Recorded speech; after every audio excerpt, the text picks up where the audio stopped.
আগের ভিডিওতে তোমাদেরকে দেখেছিলাম যে আমি এক জায়গায় এসেছি অনুষ্ঠানে। তো আমি এসেছিলাম ছোট দিদিদের বাড়িতে।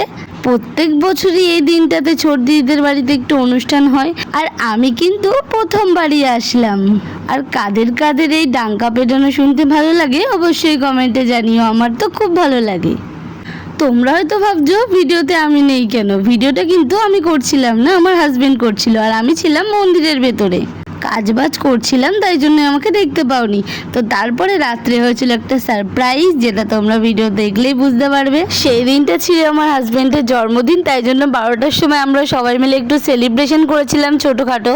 এবার তোমরা হয়তো কমেন্টে বলতেই পারো যে এত ছোট কেক কেন, যেহেতু ঝড় বৃষ্টি প্রচুর হয়েছিল, আমরা বেরোনোর সময় পাইনি, তাই জন্য কোনো কেকও কেনা হয়নি। এটা কোনো রকমে বাড়ির পাশের দোকান থেকে কিনে আমরা কোনো রকমে একটু চেষ্টা করেছি তাকে খুশি করার জন্য। সেই রাতটা তো কোনো মতে কেটে গেল। দেখো সকালবেলা অনুষ্ঠান শুরুও হয়ে গেছে, আর নেক্সট পার্টে তোমরা সব ভিডিও দেখতে পারবে। ততক্ষণের জন্য টাটা।